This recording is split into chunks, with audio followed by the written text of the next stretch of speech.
오늘 창세기 17장 말씀 통해서 심음과 거둠의 법칙 9번째 시간, 하나님은 새로운 삶의 열매를 거두게 하시려고 새 이름을 먼저 주신다 라는 제목으로 말씀 나누겠습니다. 여러분, 연예인들 가운데 본명을 바꾸어서 다른 이름으로 활동하는 사람들이 생각밖에 많다고 합니다. 일반인으로 평범하게 살아갈 때는 그 이름이 별 문제가 되지 않았는데, 연예인으로서 사람들의 기억에 남고 사랑받는, 그래서 그의 외모도 아니면 그의 역할도 기능도 그의 모든 것들이 사랑받기 위해서 이름을 많은 돈을 주면서까지 장명인들을 통해 바꾸는 사람들이 의외로 많다고 합니다. 물론 이름을 바꾸고 나서도 빛을 보지 못하는 사람들이 많은 것을 보면 이름 바꾼다고 인생이 다 바뀌어지는 건 분명 아닙니다. 그러나 이름을 바꿈을 통해서 삶의 분명한 전환점을 이룬 사람들이 있기 때문에 아마 사람들은 그렇게 이름을 좀 바꾸려고 하는 것 같아요. 여러분, 옆에 분에게 이렇게 한번 질문해 보십시다. 선생님, 성함이 어떻게 되세요? 물어보세요. 아는 분들끼리 앉아 있긴 하겠지만 한 번 더 질문합니다. 만약 이름을 바꾸고 싶다면 어떤 이름으로 바꾸고 싶으세요? 한번 여쭤보세요. 사람들은 새로운 삶을 꿈꾸기 때문에 새로운 이름을 원합니다. 성경에서도 그렇게 자기 이름이 바뀌어져서 새 인생을 산 사람들이 있습니다. 사실은 하나님께서 그들의 이름을 다 바꾸어 주셨죠. 대표적인 인물이 아브라함, 그리고 베드로, 바울 같은 사람들입니다. 사람들이 그들의 이름을 바꾼 게 아니고요, 하나님께서 그들의 이름을 바꾸십니다. 그리고 그들로 하여금 타고난 대로의 인생이 아니고요, 완전히 새로운 인생을 살게 하셨습니다. 오늘 저는 아브라함의 이야기를 여러분과 나누려고 합니다. 창세기는 하나님이 보시기에 좋았더라라는 정말로 멋진 천지창조의 이야기로 시작합니다. 그러나 1장과 2장이 천지창조 이야기를 담고 있지만 3장에서부터 인간은 급격히 타락으로 들어갑니다. 3장, 4장, 5장, 6장 이렇게 11장까지 가는 동안에 인간은 여러분 형제를 죽이고, 그 다음에 하나님을 벗어나 살고, 그리고 자기를 위해 성을 쌓고, 때로는 노아 홍수 사건도 등장하고, 여러분, 인류의 역사는 말 그대로 곤두박질 치는 것처럼 보여집니다. 그런데 12장에 등장하는 아브라함이라는 한 인물 이야기로부터요, 인류 역사에는 새로운 빛이 비추이게 됩니다. 그런 면에서 아브라함의 인생은 한 개인의 인생일 뿐만 아니라 하나님의 구속 역사의 전환점이 되는 인생이었습니다. 우리는 그저 작은 하나의 교회일 뿐입니다. 그런데 만약 우리의 교회가 한국 교회 또는 세계 교회 역사의 전환점이 될 수 있다면 얼마나 복되고 멋질까요? 옆에 분을 우리 그렇게 한번 축복해 주시면 좋겠습니다. 당신의 삶이 우리나라 역사의 전환점이 되기를 원합니다.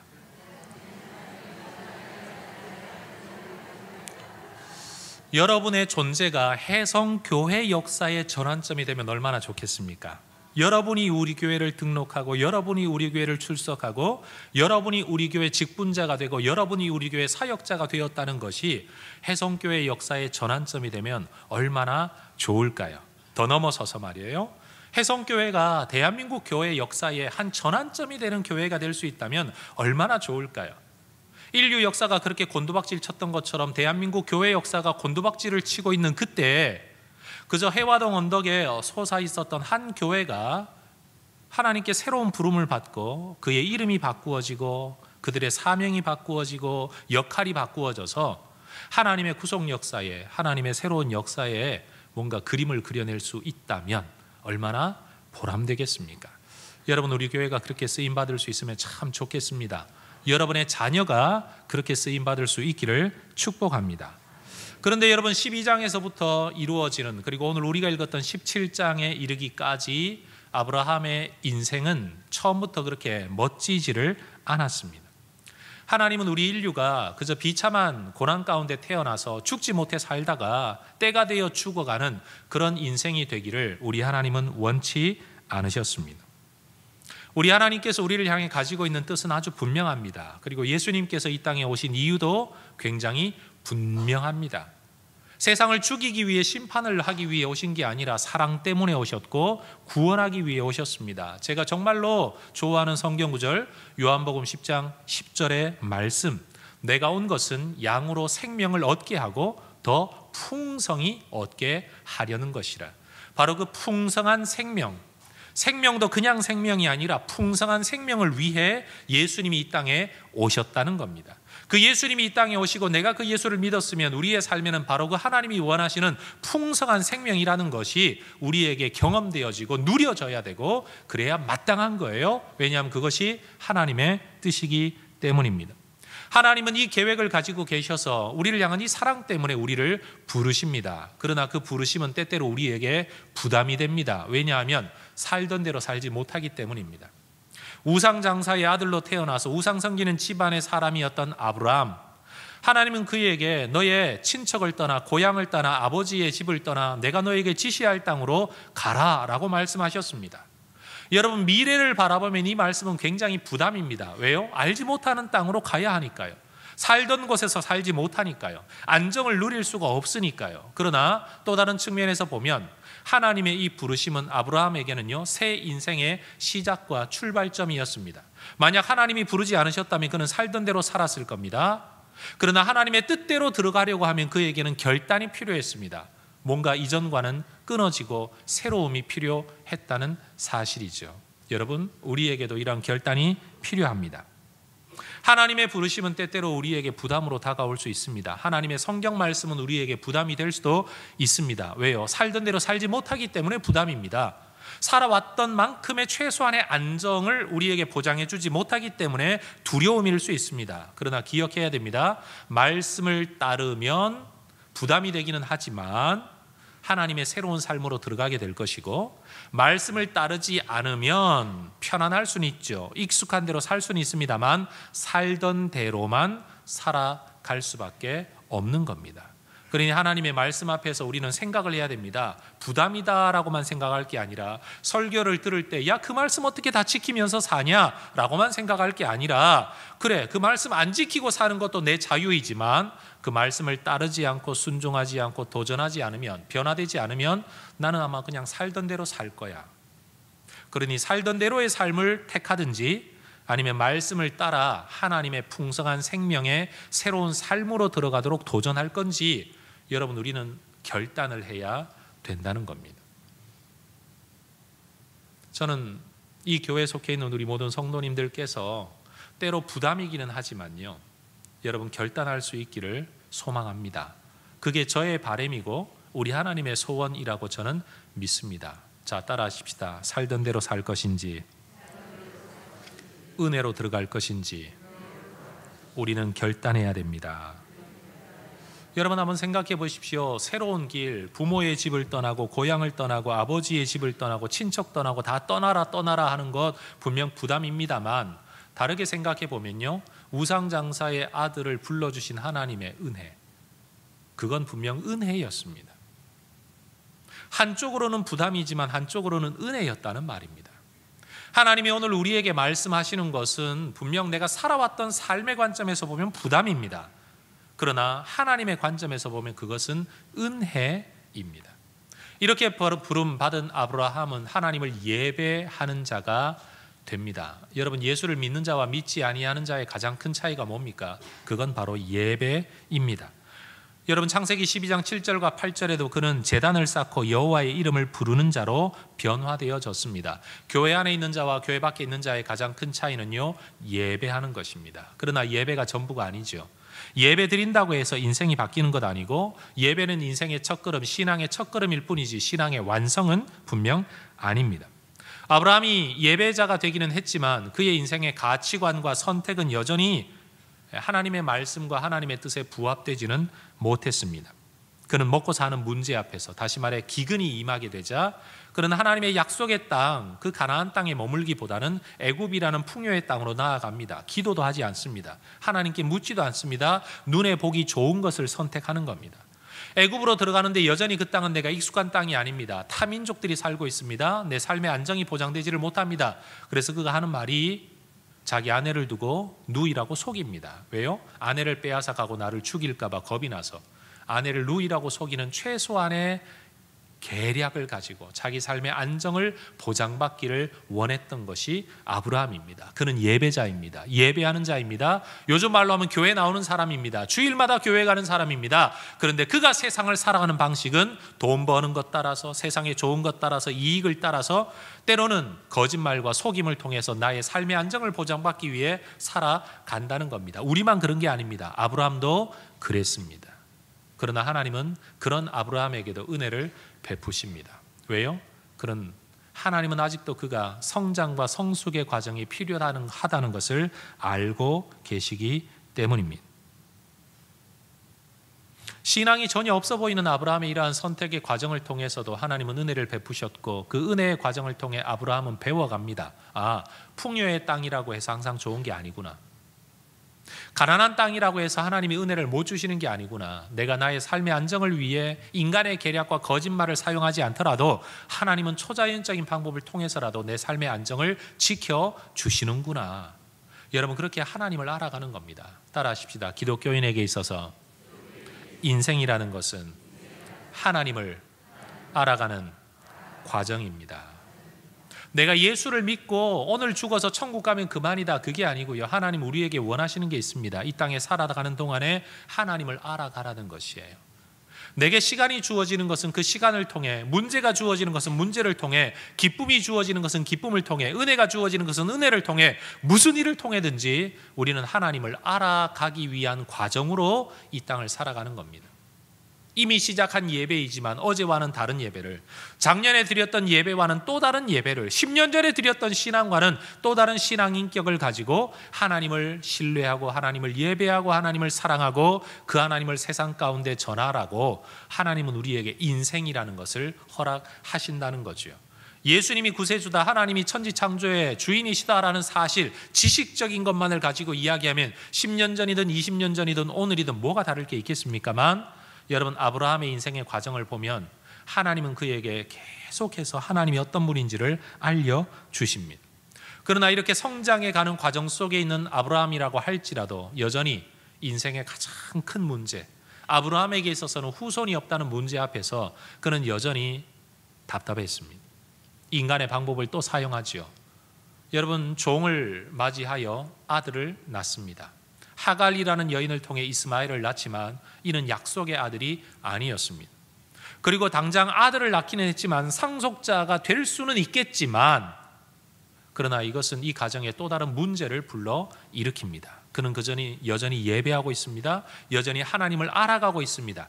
그러나 여전히 인간의 선택과 문제 속에 괴로움을 겪고 있다는 사실입니다.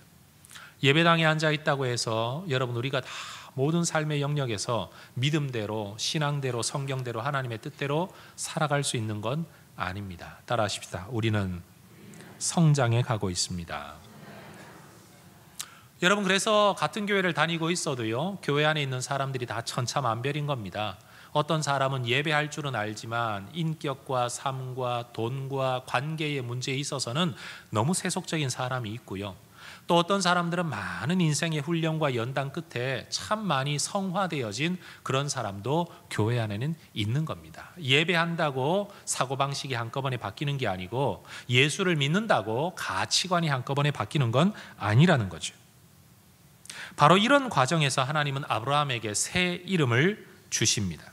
여전히 그는 부족합니다. 실수를 반복합니다. 문제가 많습니다. 어떤 면에서는 수준 이하의 삶을 살아가고 있습니다. 그런데 하나님은 그에게 새 이름을 주십니다. 왜 그렇습니까? 네가 지나온 인생의 걸음 속에 부족함도 있고 은혜도 있고 경험도 있고 예배도 있긴 하지만 나는 여전히 너를 포기하지 않고 너의 인생이 이렇게 되기를 원한다. 존귀의 아버지라는 이름, 이게 바로 아브람, 이 사람의 본명이었습니다. 자기 혼자 존귀하게 살고 다른 사람보다 나은 삶을 살아가는 것이 부모가 그에게 붙여준 소망이었고 이름이었습니다. 그러나 하나님은 너 하나 잘 먹고 잘 살고 너 하나 딴 사람보다 나은 삶을 사는 것 말고 열국의 아버지, 많은 사람들의 아버지, 앞으로 오고 오는 모든 세대 가운데 사람들이 너를 바라보고 너를 푯대로 삼고 살아가야 할 하나의 모델이 되는 인생, 많은 자들의 아버지로 하나님은 그를 불러주십니다. 아브라함. 따라하십시다. 아브람, 아브라함. 여러분, 하나님께서 그에게 붙여주신 이름은요, 그의 삶을 향한 하나님의 비전이었습니다. 오늘 창세기 17장 5절은 말합니다. 이제 후로는 내 이름을 아브라함이라 하지 아니하고 아브라함이라 하리니 이는 내가 너를 여러 민족의 아버지가 되게 함이니라. 따라하십시다. 내가 너를. 다시요. 내가 너를. 하나님께서 아브라함에게 가지고 있는 꿈이었습니다. 제 이름은 정명호입니다. 이름 명자 빛나로자입니다. 여러분, 이름에는 이름 명자를 잘 안 쓴다고들 하는데 어떻게 우리 부모님들은 그 이름을 저에게 지어 주었습니다. 제 인생을 향한 꿈이 있었던 겁니다. 태어나자마자 내가 앞으로 어떤 사람이 될는지 모르지만 이름이 빛나는 인생이 되라고 꿈을 꾸고 그 이름을 붙여 주셨습니다. 아마 여러분에게도 부모님들이 그렇게 이름을 붙여 주셨겠죠. 딸 그만 낳으라고, 말숙이 말자 이런 이름도 있기는 하지만 죄송합니다. 여러분을 이렇게 깎아내리려고 하는 건 아닙니다만 의미를 두지 않고 그냥 이름을 붙인 분들도 있기는 하지만 분명 여러분의 대부분의 이름은 부모님의 꿈과 소망을 담은 것일 겁니다. 그런데 하나님은요, 아브라함의 인생에 꿈을 담으셨습니다. 12장에서부터 시작되어져서 계속 그의 인생을 인도하고 계시지만 여전히 하나님은 내가 너의 인생을 포기하지 않는다. 너의 반복적인 실수와 실패, 때로는 참 대단한 믿음의 모습을 보여주는 이 양면성 있는 너의 모습이라고 할지라도 잘할 때는 내가 좋아하고 나쁠 때는 화를 내는 게 아니라 나는 너의 인생을 향한 꿈을 가지고 있다. 막 태어난 아기가 뛰어다니지 않는 것을 화내는 부모가 누가 있겠습니까? 아이는 어쩔 수 없이 혼자 앉는 것, 그리고 기어다니는 것, 그리고 일어서는 것, 걸어다니는 것, 뛰어다니는 것까지의 과정을 거쳐야 됩니다. 여러분, 부모는 기쁨으로 그 과정을 지켜봅니다. 어느 누구도 기어다니는 애에게 너 왜 아직도 못 뛰냐? 라고 말하는 부모는 없습니다. 우리 하나님께서도요, 아브라함의 인생 가운데 12장에서부터 17장에 넘어오는 동안에 한 번도 그에게 진노하시지 않습니다. 야, 너는 왜 인생을 그따위로 사냐? 너는 어떻게 아내를 루이라고 말할 수 있니? 너는 어떻게 이럴 수 있니? 저럴 수 있니? 말씀하시지 않습니다. 왜요? 하나님은 인간이 하나님 안에서 새로운 삶을 살기 위해서는 성숙의 과정을 거쳐가야 된다는 것을 아시기 때문입니다. 교회 나온 지 얼마 되지도 않았는데 여러분, 삶의 모든 세계관이 기독교적으로 성경적으로 만들어지는 사람이 누가 있겠습니까? 예수님이 구세주라는 사실을 고백했다고 해서 삶의 모든 영역의 주인으로 예수님을 모시고 살아갈 수 있는 그런 사람이 누가 있겠습니까? 한 번의 은혜가 완전한 인간을 만들어내지 못합니다. 우리는 죽기까지 성장해 가야 됩니다. 바울도 말하기를 나는 아직도 이루었다고 말하지 아니하고 앞에 있는 푯대를 향해 나간다. 여러분, 이게 신앙의 과정인 겁니다. 그런데 하나님은 그런 과정에 있는 우리가 때로는 자기 자책감 때문에 좌절하지 말라고, 중간에 포기하지 말라고 우리에게 이름을 주시는 겁니다.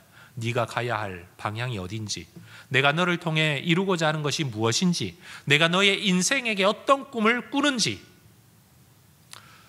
저는 캐톨릭의 전통을 다 따르고 싶은 마음은 전혀 없는 사람입니다만 캐톨릭에서 세례를 주면 세례명이라는 것을 줍니다. 자기가 짓는 거 아닙니다. 지도자들이 그의 인격과 인품을 바라보면서 캐톨릭 전통 속에 있었던 훌륭한 신앙의 인물들의 이름을 빌어와서 그에게 이름을 붙여줍니다. 저는 우리 성도님들에게도 그런 일이 있으면 좋겠어요. 저는 오늘 이 설교를 듣고 난 다음에 우리 성도들에게 대대적인 계명 작업이 일어나면 좋겠습니다. 법적인 이름을 고치라는 말이 아닙니다. 여러분의 최소한의 이메일의 아이디라도 그저 생일이나 쓰는 그런 아이디 말고 나는 이런 사람이 되기를 원한다. 나는 성경의 인물이라면 이런 사람이 되기를 원하고 역사상에 이런 인물이 되기를 원하고 나는 이런 인생을 살기를 꿈꾼다. 여러분 스스로에게 목표를 제시하는 계명 작업이 있으면 좋겠다는 겁니다. 여러분이 지금껏 불려왔던 이름이 있을 겁니다. 그러나 그것이 여러분이 가야 할 목표 아닐 수 있습니다. 여러분이 지나왔던 삶으로 불리워지는 별명이 있을 겁니다. 그러나 하나님이 여러분에게 꿈꾸시는 기대를 담은 별명, 여러분 스스로 한번 지어보면 어떻겠습니까?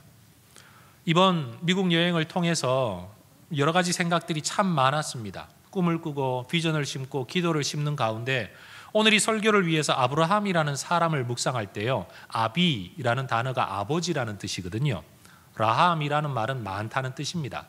많은 또는 많은 자들의 아버지, 이게 합해져서 아브라함이 되었습니다. 저는 개인적으로 하나님께로부터 받은 예언의 말씀, 소망의 말씀이 있죠. 예레미야 1장 5절에 나타난 것처럼 하나님이 너를 열국의 선지자로 삼았노라. 그런데 여러분, 선지자라는 말이 나비라는 단어입니다. 나비, 날아다니는 나비가 아니고요, 나비라는 히브리어가 선지자라는 말입니다. 혼자 묵상하다 이 생각을 했어요. 많은 자들의 선지자, 그러면 많은 자들의 아버지 아브라함이 된다면, 많은 자들의 선지자라면 나는 이름을 나브라함으로 지어야 되는 거 아닌가. 혼자 별의별 생각 다 합니다. 목사는 그런 생각합니다. 하나님께서 내게 원하시는 인생이 뭐냐? 내가 정말로 많은 자들에게 하나님의 뜻을 전하고 하나님의 메시지를 전하고 하나님의 소원을 말할 수 있는 사람으로 나는 살아야 된다. 오늘 내가 뭘 먹고 살고 어디에 있느냐가 중요한 게 아니라 어떤 역할을 하는 사람이 되어야 되냐? 내 인생의 방향은 어디로 가야 하는가? 여러분의 인생은 어디를 향하고 계십니까? 얼마나 복을 받았느냐, 얼마나 누리고 있냐, 얼마나 은혜를 가지고 있느냐, 얼마나 간증을 하느냐가 아니라 내 삶은 어디를 향하고 있는가? 하나님은 아브라함에게 그렇게 너의 인생의 방향은 이거다. 내가 너를 그렇게 만들겠다. 저는 우리 혜성의 모든 가족들에게 하나님의 이 비전이 주어질 수 있기를 소망합니다. 그저 잘 살아야지, 믿음대로 살아야지라는 내 편에서의 그저 열망 정도가 아니라 하나님이 내 인생을 통해 이루려고 하시는 어떤 분명한 방향성, 혹시라도 잠깐 벗어날 수는 있겠지만 사람은 그렇게 실수할 수 있지 않습니까? 그러나 거기에서부터 어디로 내가 가야 하는가에 대한 분명한 방향성 말이에요.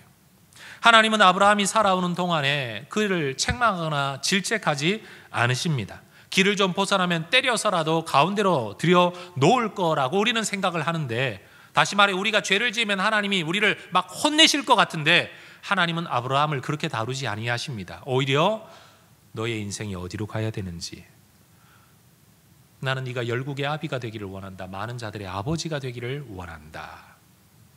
성도 여러분이 어느 날 여러분이 선택했던 어떤 길에서 때로는 정말 열심으로, 때로는 잘못된 길로 빠지면 하나님이 당장 나타나셔서 진노하시고 책망하시고, 야 이놈아 너 그러면 되냐, 주일 예배 한번 빠지면 여러분 교통사고 날 것 같죠? 그런 일 없습니다.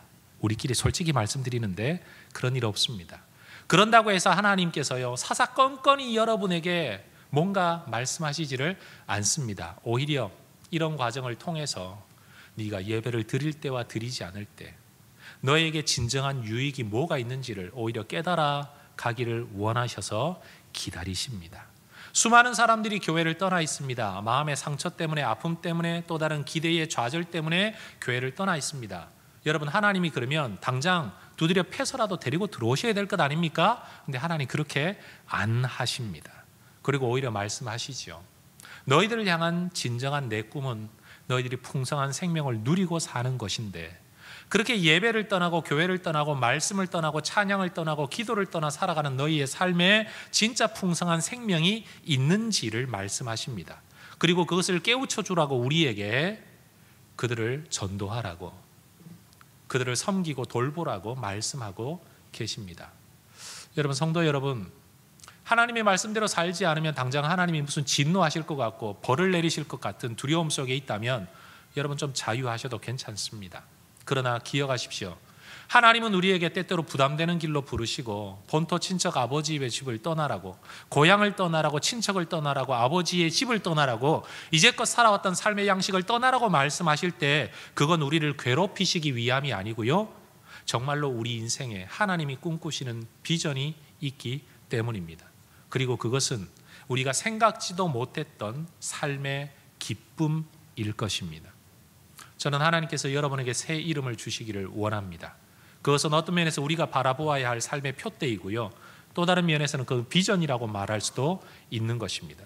여러분에게 꿈이 있습니까? 라고 제가 말할 수도 있습니다. 여러분에게 비전이 있습니까? 라고 말할 수도 있습니다. 여러분에게 하나님이 주신 말씀이 있습니까? 라고 말할 수도 있습니다. 다 같은 표현입니다. 여러분에게 새 이름이 있습니까? 여러분이 정말로 붙들고 살아가는, 나는 이런 삶을 살아야 될 사람이야 라고 여러분 스스로가 여러분을 다그치고 아니면 여러분의 방향을 결정지을 수 있는 새 이름이 여러분에게 있습니까? 예수님은 정말로 배운 것 없는 어부, 다혈질적인 성격을 가지고 있는 시몬에게 찾아오셔서 그를 베드로라고 부르셨습니다. 너의 신앙의 고백이 반석이 되어서 앞으로 오고 오는 모든 세대의 하나님을 섬기고 예수를 믿는 자들이 너와 같은 이 고백을 하게 될 것이다. 그래서 너의 이 고백 위에 내가 교회를 세우게 될 것이다. 베드로는요, 또 다른 차원의 믿음의 아버지입니다. 베드로는 또 다른 차원의 아브라함인 것입니다. 예수를 믿고 구원을 받아 하나님의 자녀가 된 어떤 사람들이라도 베드로의 이 모델적인 고백, 이것 밖에서는 구원을 얻을 길이 없습니다.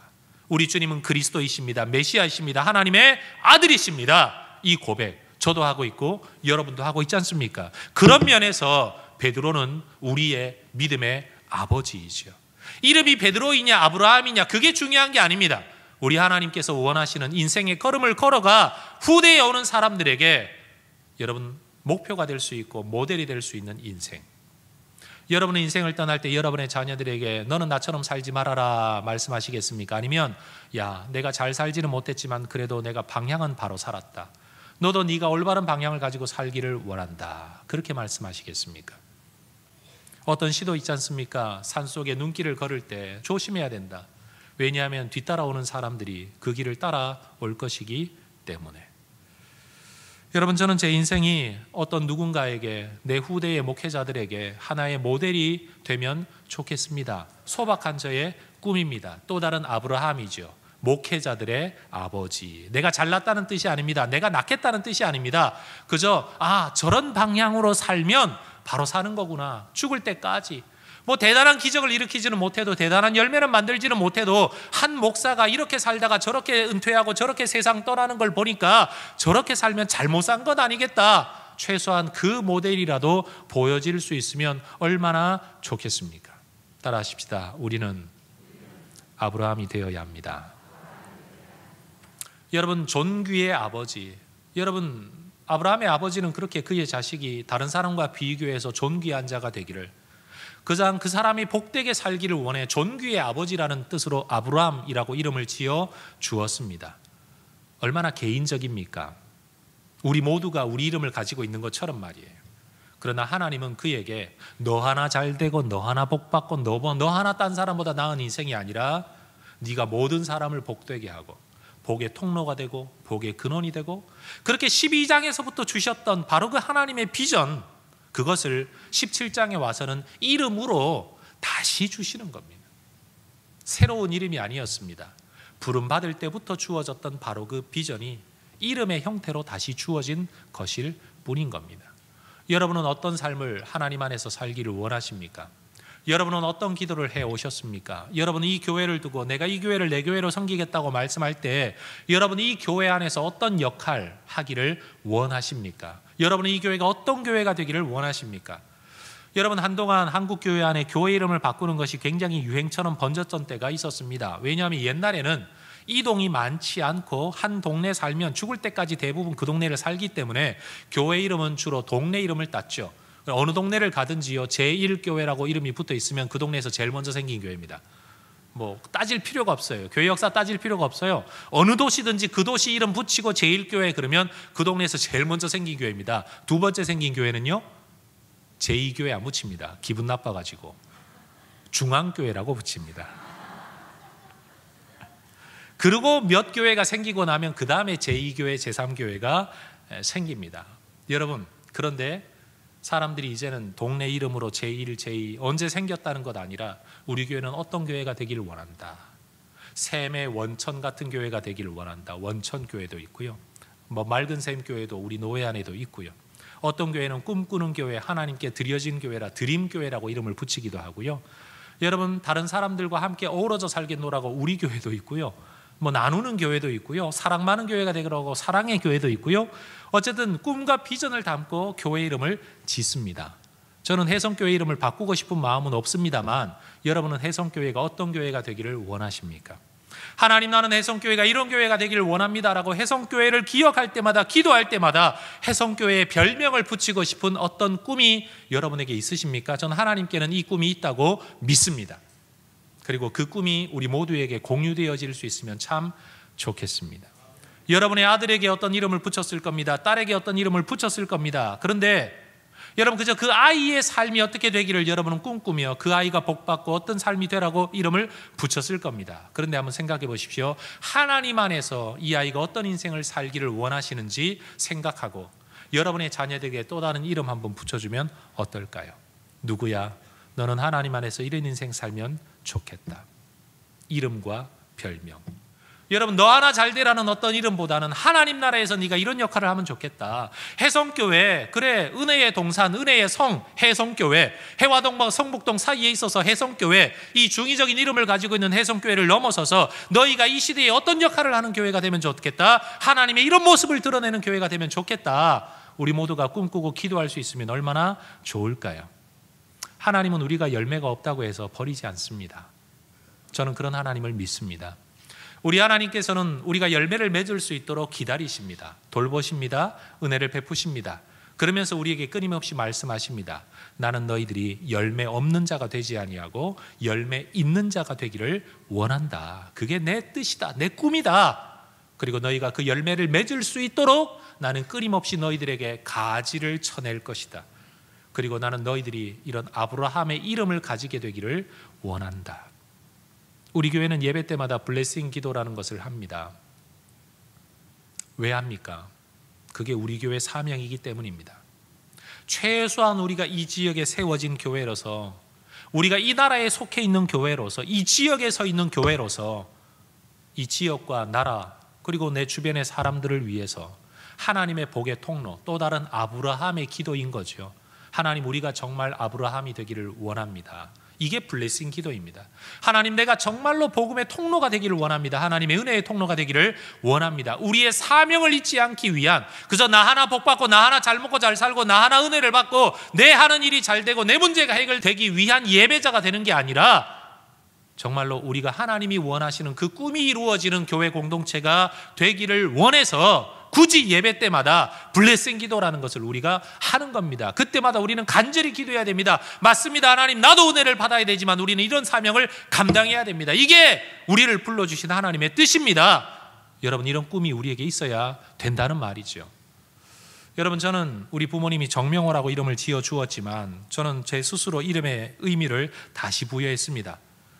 여러분, 성은 물려받은 것 아닙니까? 한자로 나라 정자를 씁니다. 그래서 저는 이렇게 제 이름을 해석합니다. 하나님 나라의 이름을 빛내는 사람. 그냥 내 이름 빛내라고 정명호가 아니고 하나님 나라의 이름을 빛내는 사람. 여러분 따라하십시다. 꿈보다 해몽입니다. 여러분, 뭐든지 스스로 그렇게 하나님 안에서 비전을 제시하고 꿈을 꾸면 얼마나 좋겠습니까? 내가 내 이름을 그렇게 부를 때 여러분, 제가 살아가면서 하나님 나라를 먼저 생각하지 제 인생을 먼저 생각하겠습니까? 물론 저도 죄인이니까 그럴 때가 있습니다만 그래도 내가 이런 인생 살아야지. 내가 내 이름을 그렇게 해석을 한다면 난 이렇게 살아야지.